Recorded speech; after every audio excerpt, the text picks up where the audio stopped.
أعوذ بالله من الشيطان الرجيم بسم الله الرحمن الرحيم وقال الله تعالى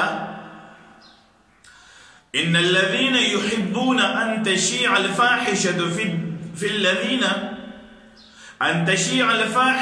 الذين آمنوا لهم عذاب أليم في الدنيا والآخرة والله يعلم وأنتم لا تعلمون صدق الله العظيم وصدق رسوله النبي الكريم والحمد لله رب العالمين. زما خوبو عزت مندو موجودہ دور کے لو ہوا لعب یعنی ناچ گانا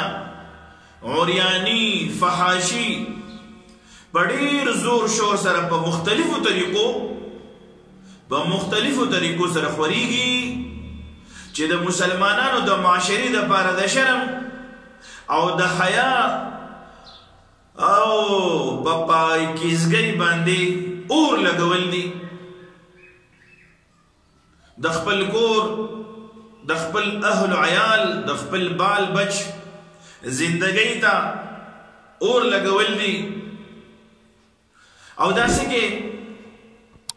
چې زه بخپل هم یو ناتخوان یم د نبی علیہ السلام مدح بیانوم د الله جل جلاله و عم نواله حمد و ثنا بیانوم خدا بعضی ناتخوانان خو نن سبا ناتونو هم په موسیقۍ سره ریکارډ کوي او بعضی په مساجدو کې وینم چې ناتونو سره ګډاګانې هم کیږي مستیانې ورسره کیږي. دا هر څه د قرآن عظیم الشان او د رسول الله صلی الله علیه وسلم مبارک کله توهین دی او جرم دی. دا هر څه چې وینو ګورو او چې پاتې کیږو نو ناقابل معافی جرم دی او الله به موږ ته تپوس کوي. زما خوږو عزتمندو موسیقي خو د هندوانو په مذهب کې حلاله ده. د هندوانو په مذهب کې حلاله ده. هغوی ورسره په مندرونو کې عبادت کوي. موسیقي د عیسایانو په مذهب کې حلاله ده. هغوی ورسره په چرچونو کې عبادت کوي. ما ستاسو په مخ کې د 18 سپارې 19 نمبر آیات تلاوت کو چې الله جل جلاله په خپل پاک کلام کې فرمایي یقینا کوم خلک چې غواړي چې ایمان والو یعنی مسلمانانو کې د فحاشي او بے حیايي خوره شي نو دوی په دنیا او آخرت کې د سخت عذاب مستحق دي. الله پوهیږي او تاسو نه پوهیږئ. سورۃ النور آیت نمبر 19 18 سپارہ. زما عزتمنو دا د الله جل جلاله ارشاد پاک دی. اوس هغه خلک چې د موسیقۍ ناچ گانا عوریانی او د فحاشۍ ټول کارونه کوي او دا په خپل ځان باندې د الله تعالی فضل او کرم ګڼي چې مالا دا مقام چې راکړی دی په دې کې نو دا په موږ باندې د الله تعالی فضل دی. نو دوی د دې آیات په رڼا کې خپل مقام او خپل انجام متعین کی او هغه خلک چې دې کار کې او په دې کار سره وابستګي ده د پیشه ده او حلال ګڼي یا د دې خلکو سرپرستی کوي ترغیب ولا ورکوي د دې خبرې درس ولا ورکوي د دې خبرې تربیت ولا ورکوي چې زمونږ لوڼه د مسلمانانو زمونږ خويندې د مسلمانانو زمونږ بچي د مسلمانانو بجای د دې چې د قرآن عظیم الشان نه ځان خبر کی په قرآن او حدیث باندې ځان خبر کی د دین اسلام نه ځان خبر کی نو دا غي پوره صلاحیتونه د هندوانو د عیسایانو په مذهب کې چې کوم کار روان دی هغه موسیقي ده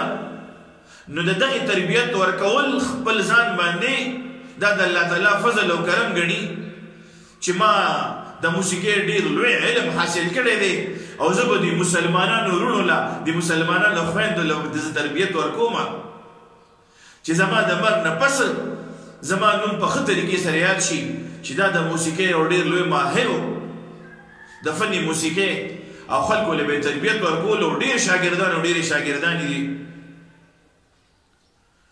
نو دته د خپل حیثیت معلوم شي دغه خلکو ته د دې خپل جرم د سنګینۍ اندازه هم معلومه شي او د قیامت په ورځ د لوی الله په دربار کې جواب ورکولو ته د خپل ځان تیار کړي د الله بندیانو اے د الله بندیانو اے زما مسلمانانو وروڼو موږ خو مسلمانان یو مسلمان خو الله جل جلاله د دنیا ته یو خاص مقصد لپاره را لېږلی دی مسلمان به په دنیا کې په خپل هم ښه کار کوي نور به هم ښو ته رابلي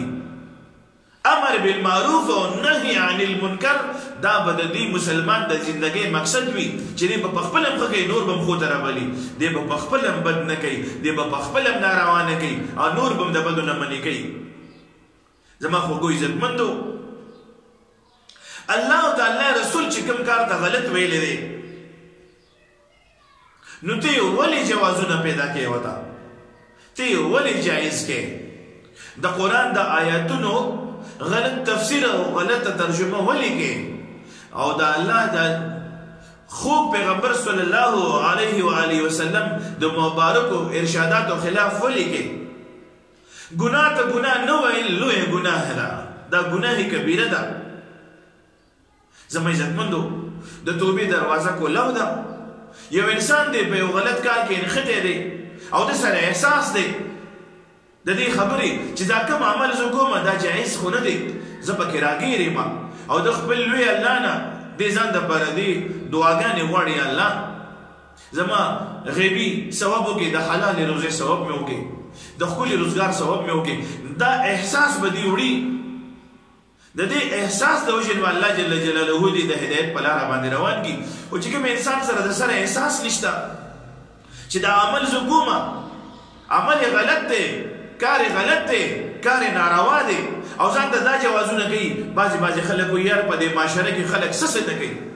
دا جواز ولګي وروره په معاشره کې خلک څه نه کوي دا موسیقي خو هسې د خوشحالۍ د خلکو د زړونو خوشحالولو دپاره یو عمل دی مونږ کوو د خلکو زړونه خوشحالو پې زما عزتمندو بیا دنه دا خبره هېره شوه الا بذکر الله تطمئن القلوب ته په موسیقۍ باندې د خلکو خفه زړونه خوشحالۍ خو الله فرمایي زړونو ته سکون ملاویږي په ذکر د الله سره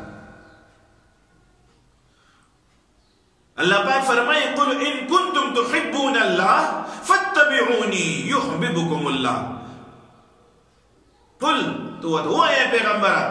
ان کنتم تحبون الله کچری تاسو غواړئ چې د الله تعالی په محبوب بندګانو کې مفهوم دا بیانوم تاسو ته د آیت مفهوم بیانوم تاسو ته ترجمه کچری تاسو غواړئ چې د الله تعالی په محبوب بندګانو کې شمار شئ نو فتبعوني تاسو زما تابعداري وکړئ يحببكم الله الله به تاسو سره محبت وکړي نو زما عزتمندو ډېره لږه زندګي ده او د خپل ښکلي صلاحیتونه د خپل ښکلي زندګي په داسې کارونو کې رانه ضایع نشي چې بیا په ورځ د قیامت باندې د لوی الله په دربار کې ډېر لوی ملامته ولاړ یو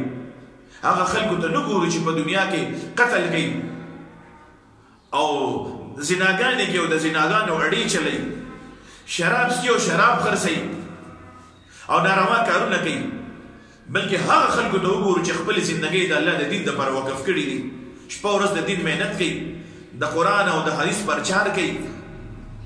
خپل هم ښه کوي نور هم ښو ته رابلي او د پوره امت دپاره دعاګانې او سوالونه کوي الله جل جلاله دې ما له او تاسو له په دې څو خبرو باندې عمل نصیب کړي وما علینا الا البلاغ